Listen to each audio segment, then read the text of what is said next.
Welcome, ladies and gentlemen, to Hindsight, where we see bad situations that can be avoided by good reasoning. But sometimes a situation is unavoidable and self defense is needed to get you to safety. All right, folks, welcome to another exciting edition of Hindsight. You know what it is, Monday morning, Monday night, quarterbacking all day, you know. I'm Beat Physicist here with Sensei Buddha and Mr. Suave. How are you gentlemen doing? Feeling good, fellas. Good, fellas. All right. That's good. Okay. With the Halloween or All Hallows Eve holiday approaching, we thought we may start shifting into slowly, I guess, moving to more of the macabre stories. You decide, viewers, if this constitutes one of them. In Pittsburgh, Pennsylvania, Matthew Darby, age 21, was arrested in South Carolina Wednesday after his ex-girlfriend, the victim, Alina Shaikhet, 20 years old, a University of Pittsburgh student, was found murdered by her father at her campus apartment. Now, according to Jennifer Storm, the state's official victims advocate since 2013, claims that this crime could have been prevented. She outlined several measures that would make it less likely for suspects to commit more crimes while awaiting trial. Darby was one such individual. He's charged with rape of another ex-girlfriend in Indiana County back in February of this year. Several months later, Darby was charged with felony criminal trespass for breaking into Shaikhet's apartment on September 26. Okay, now in both cases, he was released on $10,000 bond. No connection was made by law enforcement in Indiana or Pittsburgh, so it seems that the communication between those departments was lacking. Which in fact is Storm's argument. So if her preventive measures, which we'll get into during the podcast, were in place, this strategy probably would have been prevented. But again, this person's alleged to have done this crime. We don't know for certain as of yet, since he hasn't been put on trial. Police believe that a clawed hammer and 2 knives were used to kill Shaikhet, who died from force blunt trauma to the head.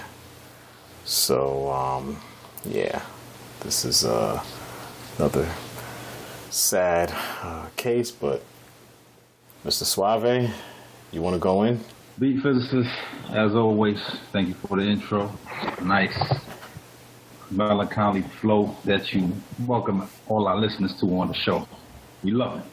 And before I even go in, as always, I like to get it out. Our views are our views and our views alone. This is for entertainment purposes only. So if you go out and get your ass whipped, that's on you. Okay? That's not on us. We're just going to tell you ways to defend yourself, try to prevent something, and places you can go to, get some straight training. So what we're telling you, you can actually put into play, especially when a couple books start dropping by Sensei Buddha. But, we're going to go into that a little later. And, if you do go out and get your ass whipped, get out of the city. Let's get into it. Oh, gosh. All right, so, man, this is a shame, man. This is a young lady, Miss Elena, and I don't want to butcher her last name, Skynhart, I think it is, and this rat bastard Darby. She's a young, nice-looking female going to college, thinking she's doing her thing, and I think this falls into that syndrome of good girls want bad boys, and he looks like he got this record. He got a trail record. So, and his trail record is of abusing females, of taking advantage of females, of stalking, raping, allegedly, but you know, when you get so many allegedly, some of this shit gotta be true. I mean, you can only be alleged for so long. I'm an alleged rapist. I'm an alleged stalker. Well, damn, homeboy, how many times are you gonna keep getting accused of this stuff? You know, something's gonna add up. Something gotta be true. Ah, man, you know what?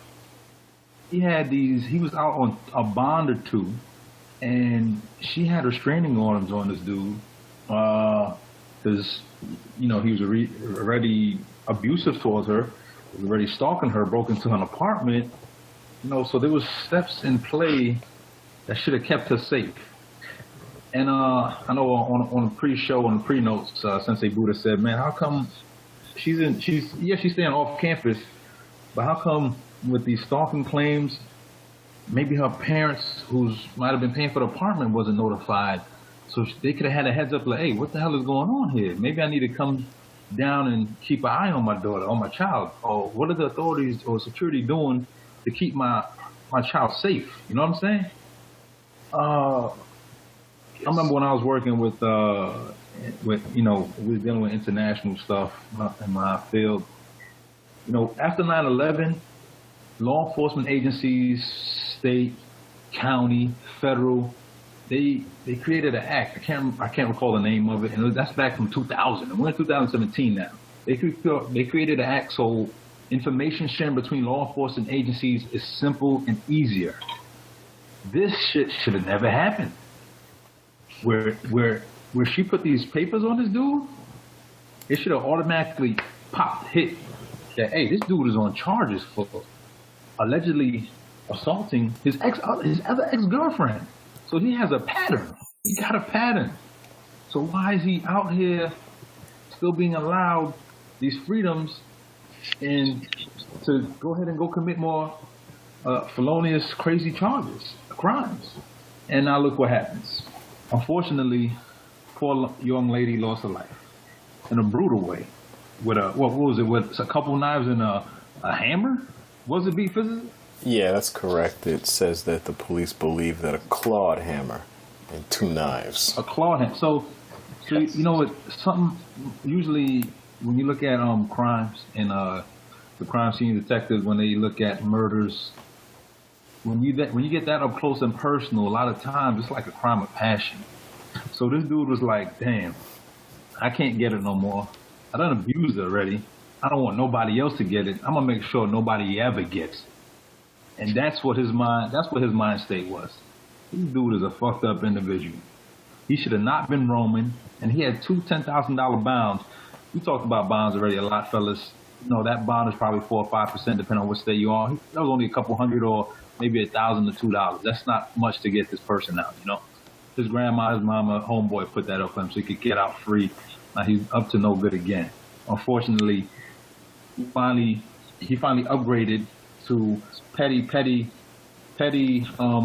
human rights crimes to the ultimate life-taking crime, and he just went there. You know, that's why I think this was a crime of passion. This was premeditated. I hope he gets everything thrown at him. I'm hoping he's doing more than football numbers. He's doing retired numbers. I don't want to see this dirtbag out. I want them to just take him to the cage, take him to the hammer, take him to the slammer. I want them dudes up there to say, hey, you got no lifer. You gonna be my bitch for life. We gonna bend you over for life. You heard what you did. We read your jacket. Yes, we coming for you, nigga. We coming for you. Because when you go in there, I don't know how it gets out. I don't know how that word travels, but that inmate.com is so fast and powerful. By the time you step on that yard and that holding cell, man, these guys who there for life, they already know what you did, why you in here. And if you ain't talking about it, they know something's wrong. So if you're a rapist, rapists don't get respect, man. And you're a rapist, murderous, stalker, you're not getting respect, man. You know, I hope this rat bastard spends the rest of his life in prison. This poor girl, she was just, you know, I think good girl, wanted to be with the bad boy. Then she realized how bad this dude was. And, you know, she took the proper steps. You know, she got authorities involved. She tried to protect herself. I wish she would have, you know, it doesn't say if she contacted her father or not. Or, you know, let the authorities, maybe security around her apartment knew, hey, this dude is still around. Hey, keep an eye on this dude. This is what kind of car he drive. This is what kind of hours he like to be stalking me around. I don't know what kind of information she was giving out, but it's just sad and unfortunate. I'm trying to think of any defensive, like self-defense tactics to use, and unfortunately, it didn't go into much detail of what kind of abuse he did to her prior, so I can't say if it was a close hand-to-hand combat or anything like that.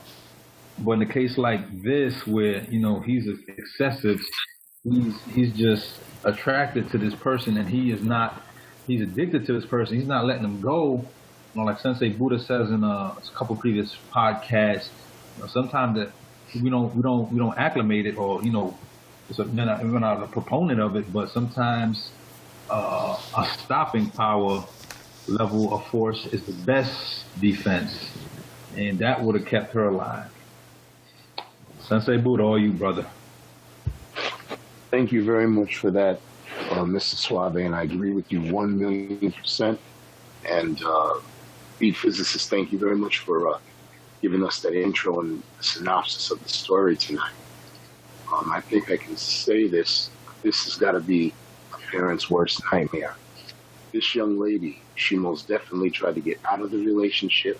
She filed paperwork. This gentleman, he had abused a woman in Indiana County. So this guy, he travels from state to state, because when he was apprehended, that happened in South Carolina when they finally caught up to him.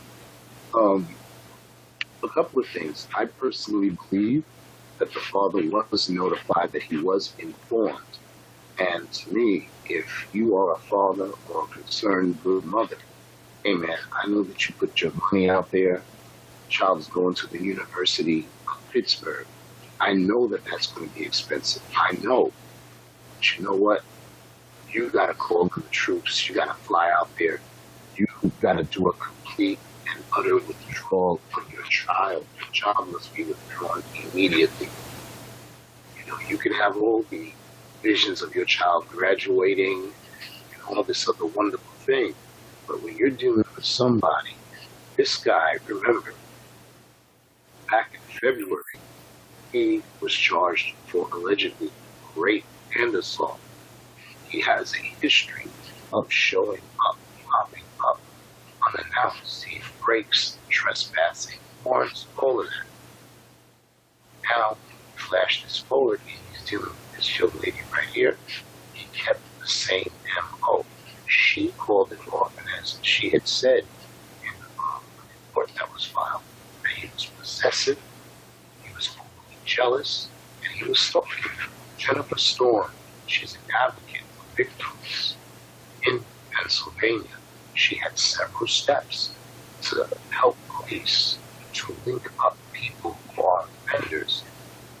The reason why her plan would have worked if it had been implemented way back when she was hired in 2013 is because this is what sharing that information comes into play. What Mr. Suave was talking about, they would have found out that he had a case in Indiana. The people in Indiana would have seen, or well, actually the people in Pennsylvania would have seen and said, hey, he has a case away from Indiana. Let's put him away so he will not get into trouble. Let's have him await his trial. Self-defense for this situation, undeniably. The guy, he's a Spider-Man. Climbed up to the second floor window, a cutter, and he was outside of her window staring at her and trying to break in. So this is a situation where a firearm would be needed. The guy's a maniac, but she would have to have more than just a gun. She would have to make sure that her windows were reinforced, the doors were reinforced, patio doors reinforced. Any type of access point into her place is being reinforced. And this also goes for us as men. Guys could get into a situation with a lady and a jealous boyfriend may come after the dude. You've got to be vigilant. And I think she handled everything correctly if the story is flowing correctly. And the father, in my humble opinion, should have pulled his little baby girl out of there. And it's a shame. And our heartfelt condolences go out to the family. But this is a situation where you gotta withdraw. You gotta withdraw. And may look like you're cowardly, you may feel that way, but when you're dealing with somebody who's a repeat offender, he was already awaiting trial for another case where he posted bonds. This is how this fellow moves. And another thing, they don't ever say what kind of employment this guy had. Because even if the bail is set low, he's got to have some kind of money. What kind of work did he do? What was he involved in? Was he around other women? Was he around children? Was he a drug dealer? What kind of work did this fellow do? It's never ever stated in the article, unfortunately. Hopefully, if there's a follow-up article, we're going to definitely brush up on this story. So that's my take on it. Gentlemen? Yeah, that's I think that that's a take that everybody can, some angle that everybody can look at. I mean, yeah, you see this situation, and again, I guess I should talk about her being 20 years old and having her own apartment, and you think, okay, college, you'd be in a dorm, and I guess the question I want to pose is, would a dormitory environment, would that been a much safer alternative to the apartment?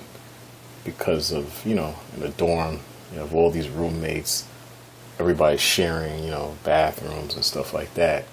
So would there have been more witnesses so that, somebody could have possibly seen something, called the police, got, involved in the confrontation, and then this person, the suspect would have ran away, possibly, and, she'd be able to live and fight another day, so to speak. I completely agree with you on that. At least there would have been a chance that there would have been more people involved to have seen this guy, and maybe they could react. If she's going to be off campus at age 20, I'm going to go with a possible assumption that her father was paying for this. I believe he probably was footing the bill. He probably knew everything, because you're 20 years old. She's going full time. I don't think she would have time for, any type of very gainful employment, being a college student at the time. So I believe her parents were paying for it.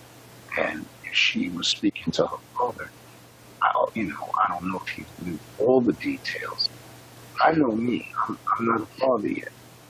If I would have heard something crazy, I probably would have been out in my daughter's room, waiting for her every night, driving with her every day, going to classes. I'm not going to let somebody come around and touch my kid. And I'm going to tell you something. With my sister, she was going to college, and it was really funny because her and my grandmother, they were trying to keep. It was this problem. They had co-ed dorms, and my sister had told me the guy came in. He had been eavesdropping on their conversation. He was asking all kinds of weird questions. So my sister was like any woman, any person, they want to let people know, especially if they know that somebody's going to come in and correct the problem. So my sister called me. She let me know what was up. I found out what was going on. And I made sure I took off from work that Saturday, got up to that campus, and I'm going to do this way. I laid hands on the guy. I laid hands on him. And funny enough, I laid hands on him. You ain't never see Sensei Buddha move when he put hands on you. He putting them paws on you.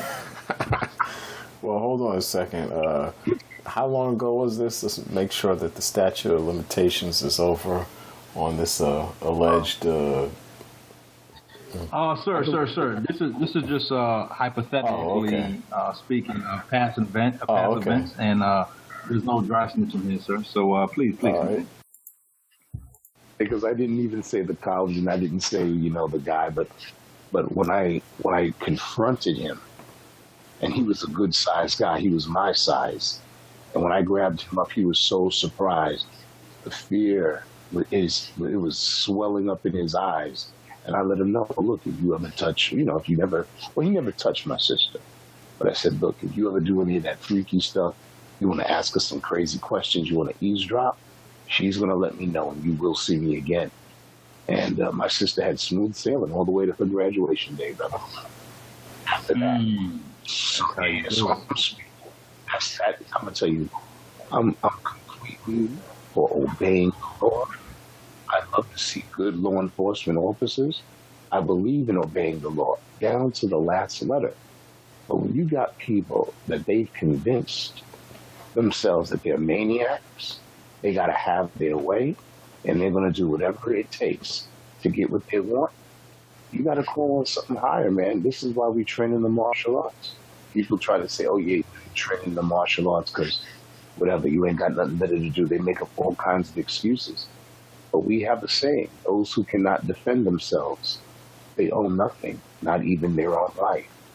And if you got a situation like this, where this lady, she filed the report, the police knew about it, everybody knew about it.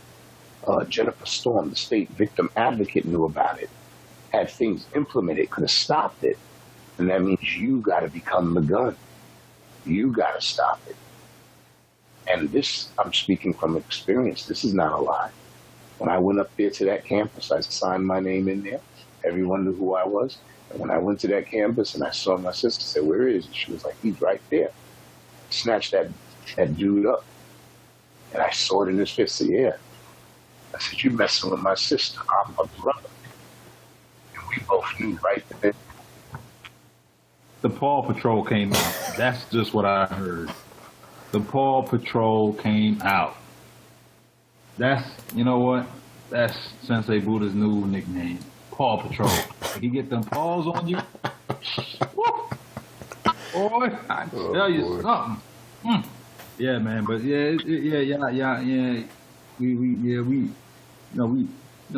do crack little jokes here and there, try to keep it a little light. But everything we're saying, besides from that, is all facts, man. This so could have been avoided.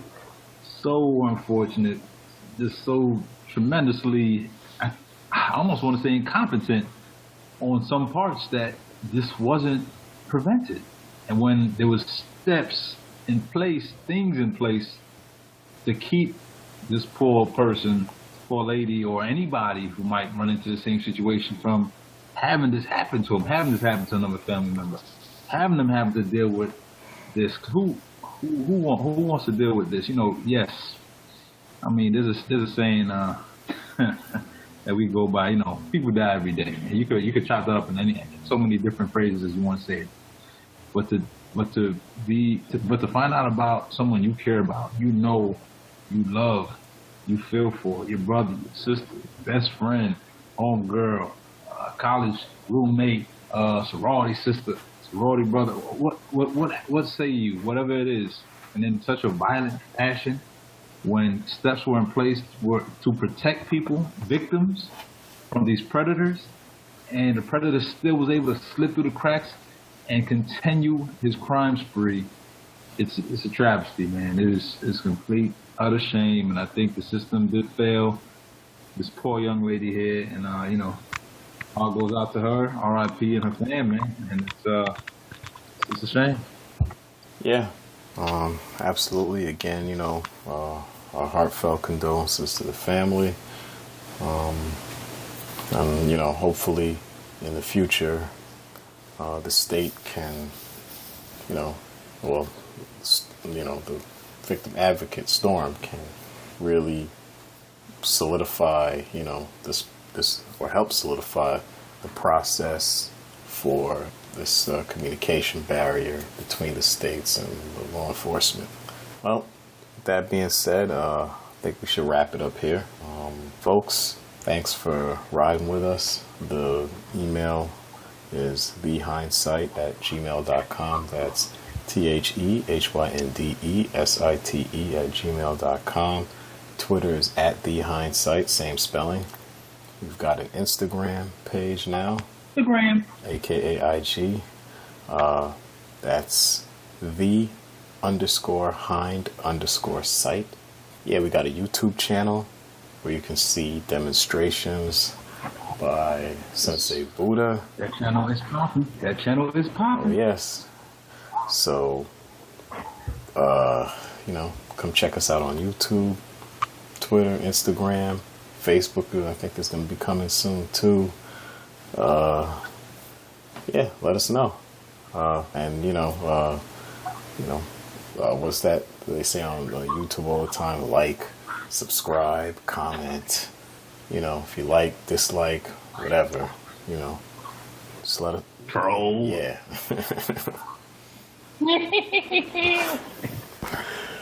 That's right. Yes, even the trolls. So, we want to hear from you. All right. Well, folks, take care and be safe out there. Peace.